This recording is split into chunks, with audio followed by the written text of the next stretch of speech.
And I don't know that we mentioned what motor it is. So it's a 6.0 LS. It's got Gen 4 rods and pistons. Nothing really crazy. It should make 700 kind of all day without really leaning on it. Welcome to another edition of The Story Behind the Car. I'm with Ethan, and we were just talking in another shop, and he mentioned that he's got a 2004 Subaru Forester. Yes.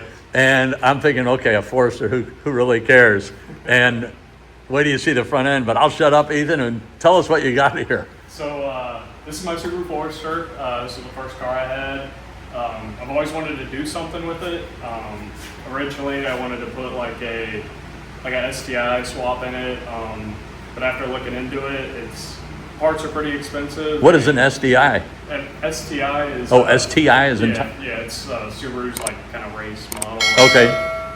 6-speed turbocharged 4-cylinder, and well, after looking into parts costs and stuff, I was like, I can do an LS swap. Yeah. And it kind of snowballed into this thing. So to start off, I put a rear mount radiator back here so I could clean up kind of the engine bay.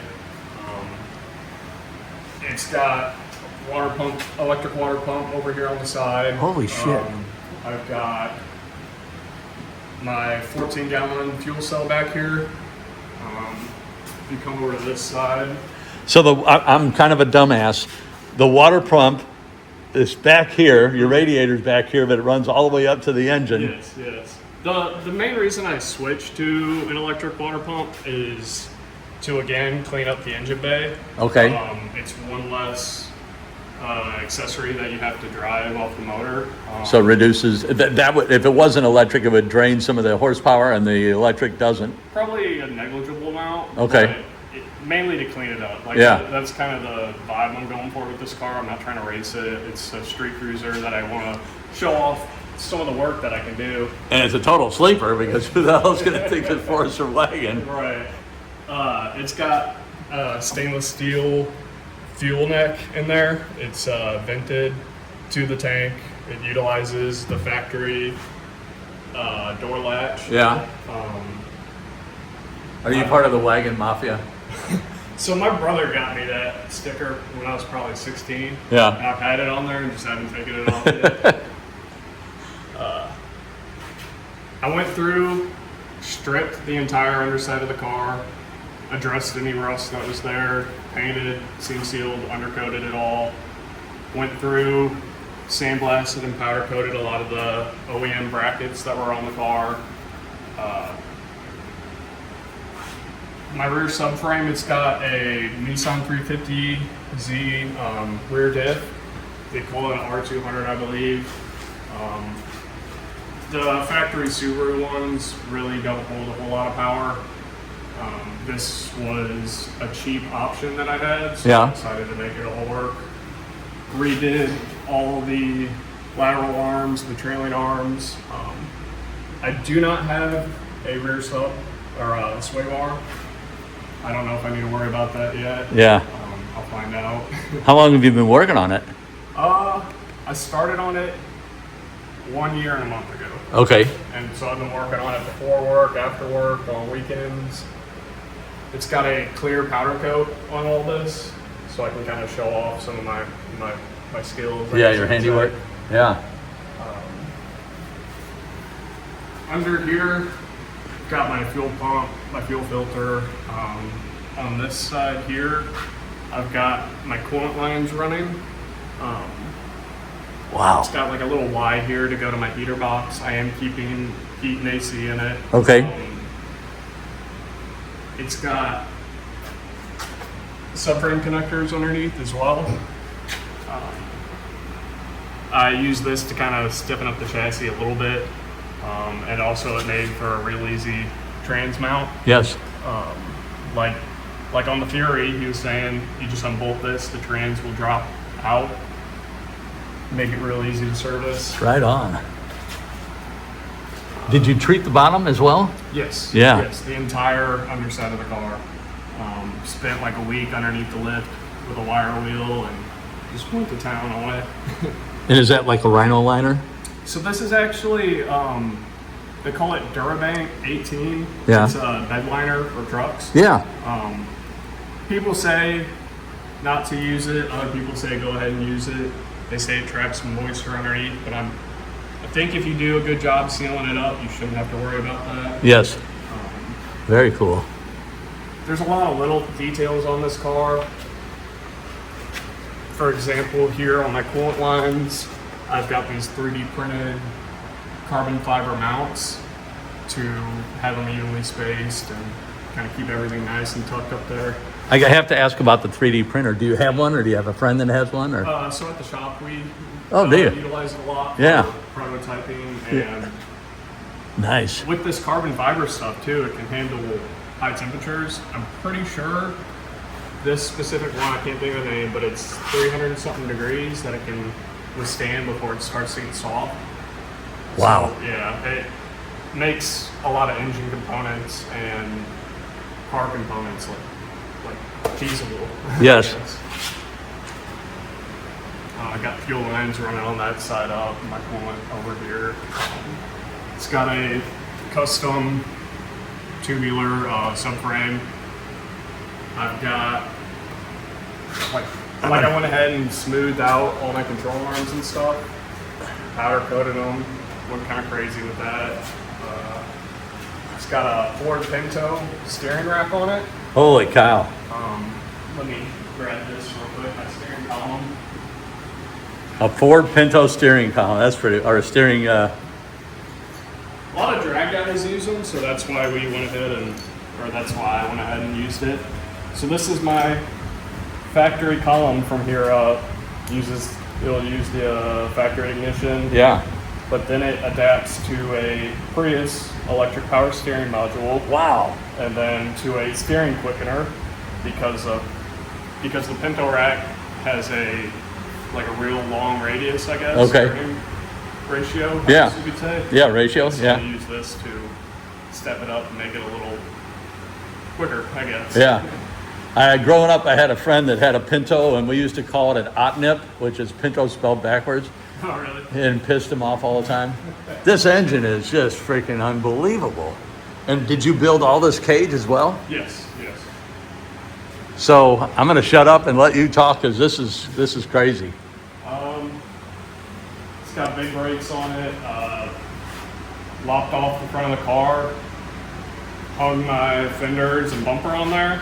And kind of lined it up and built my main structure within those parameters, and then went through and spent countless hours making sure everything was aligned and mounting my fenders. And what is the purpose for safety, to reduce weight? What? To free up room. Okay. Is the main reason I wanted to do that. Yeah. One, so I could put my turbos in my fog light bezels. I can show you if you want. I could kind of hold the bumper up there, but it sits right in the fog lights. Let me lower this down so you can get a good look at it. Yeah. And what kind of brakes do you have on it? What's that? What kind of brakes? So those are off of a 2013 STI. Yeah. That's a big brake. Yeah.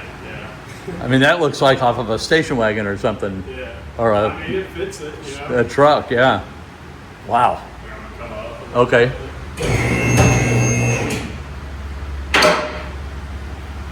And how many miles were on the car before you started this project? I think it was up to 240. Wow. Yeah. What did it have on it when you got it? 95. So you went from 95 to 240. Good for you. Little one motor, one EJ motor. Ran it low on oil, and of course it blew up. Yeah. That was my fault, being a dumb kid. Yeah. But But you know where wisdom comes from, don't you? Yeah, dumb mistakes. Yeah, exactly. This is amazing. And you did all this welding? Yes. Very nice. I've learned a lot on this car. Yeah, I bet. Things that I've never done before. The main thing I do at American Performance is welding and fit up. I don't ever plumb. I don't ever assemble motors. So doing this car gave me the ability to learn on my own time. And I've got to ask, Mid-American Performance, do you guys have a Instagram page or? We have a Facebook page. Okay. I'll link it below. Yeah. So this is a water manifold that we make in-house. It basically is a substitute for the factory water pump that sits up here. Okay. It's got AC. Not all the lines are in here, but it's got stainless steel. And going back to is there you guys specialize in that? And I'm just curious, for an LS motor, is that? A lot of people run electric water pumps on there. Yeah. And there's a few options on the market for like a water manifold. Yes. I saw a similar one on Instagram, and I said, I want to make that. Yeah. And so we developed our own, and this one's got clear powder coat on it to kind of protect it, gives it that gloss finish. And do you guys put it on a lot of LS motors that you guys are building? Yes. Yeah. Right on. And do you also sell them if someone? Yes. Yeah. We have a website. I'm not 100% sure if we have those listed on there. Okay. Be sure to check it out. We Yeah. have them in stock. I'll put a link below. Yeah. Yeah. The entire engine harness is on there. I did my best to try and keep it all as tucked as possible. This will sit underneath the intake. I've got my intercooler fit up. It's over here to the side. Holy shit. And the wiring harness, is that something that you guys, is that for an LS motor, or is it for the Subaru originally, or? So it's Holley's harness. Okay. It is. Okay. I ended up relooming a lot of it. Yes. Holley's harness isn't the best in my opinion, so I went through and tried to clean it up and cut stuff down so I didn't have extra wires hanging. And put my touch on it to make it as nice as possible. Yeah, the friend of mine that's building my truck, I look at wiring harness and it's like, I'd rather put a bullet through my head. Yeah. And he looks at it like, man, I cannot wait to get into this. I don't understand. Yeah. So holy shit, see, twin turbos. Yes. They're Comp 67s, they're oilless turbos, so I don't need to worry about how high they are in order to drain back to the oil pan. Okay. So they can sit real down low, they could be in the back of the car if I wanted to. Those are really nice. I'm working on my exhaust now. After where it's at now, it'll transition into oval the rest of the way back. Okay. Just kind of keep it tucked up. And Oval exhaust? yes. Really? Yeah. I've got here's some high cuts from it. Working on a Wow. little 90. Yeah. And do you fabricate that just piece after piece? Yeah. And just stack it? Yeah. So there's just two of them together. Wow. There's a lot of time in this kind of stuff. It really adds up. Yeah. But it's a labor of love. Yeah. Yeah. I got my catch can. I wish I had the top piece for it. Did you customize it? Yeah, so it's a piece of titanium that bolts down in here. It's got an America Performance on it. I went ahead and torched it, so it's all like kind of gold and purple. Nice. I smoothed and paint matched the firewall to the rest of the car. Okay. And I don't know that we mentioned what motor it is. So it's a 6.0 LS. It's got Gen 4 rods and pistons. Nothing really crazy. It should make 700 kind of all day without really leaning on it. But anything close to 1,000, you're starting to push the bottom end of that motor. Yeah. I want to kind of keep it reliable, so Yeah. I'm probably gonna run on just wastegates, like very, very little boost. And what is the weight of the car? Do you know? I have no idea. I'm curious. I believe it's heavy. Yeah. And this is part of your coolant system? Yes. Snake it through here. Okay. Go right into the manifold. Yeah. All the way to the back of the car. Wow. That's crazy.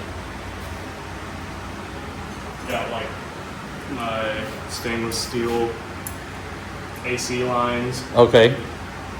that will go to my condenser. And you're just building this a little bit. When you have the money, you do this. Yeah. It's slow going, but it doesn't really have a lot left. As far as fabrication work that needs to be done, it's really exhaust. Yes. And then, I've never even heard of an oval exhaust. yeah. Is that common or It's somewhat? Yeah, it's pretty common. A lot of guys will use it if they don't have, if it's a low car and they don't have the clearance, and the oval you kind of tuck up Yeah. into a tighter space. People say it's a little more restrictive. I'm not looking to turn the world with this motor, so, Yeah. so power isn't like the end goal, I guess you could say. And did you put a cam in the engine or? Yeah, it's got a Texas Speed dumpster fire, I think is what they call it. Yeah. It's got some silly name. So you're gonna have a dumpster fire under the hood. I love it. Yeah. There's a lot of little things I did to try and clean up. Like, it's got the steam vent right here. A lot of guys have it on the front of the motor. Yeah. My block is in the back, so it's real kind of clean, I guess you could say. So you ran it from there and then dump it? Yeah. So it's to help evacuate steam from the heads. Yes. That's a common problem with these LS motors. Yeah. So it just basically will help the air circulate out of the motor. What did the motor come out of, do you know? I do not know. Yeah. I bought it off of Doug, who's going to be working on the Fury over Yeah, there. yeah. It had bad cam bearings in it. The cylinder walls were good, so I decided to go with it. Yeah. Very cool. Anything that I do want to just look at the interior. Is it okay or is it? Yeah, it's in a rough state right now. Yeah. It'll have full interior in the future. And you got hail damage on the hood, it looks like. Oh yeah. The week before I brought this into the shop, we had a bad hailstorm, and I did my best to throw blankets and stuff on it, but it got pounded by it. Yeah. It's a shame, but I guess I'm gonna learn how to paint. Yeah. I can't afford to pay someone to do it, so yeah, it's gonna have full interior. This is amazing.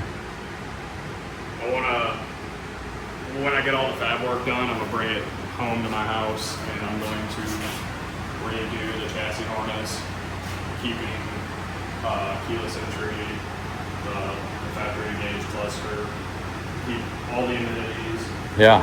from a factory car, but do it the right way, I guess you could say. Some people would say it's dumb to do that.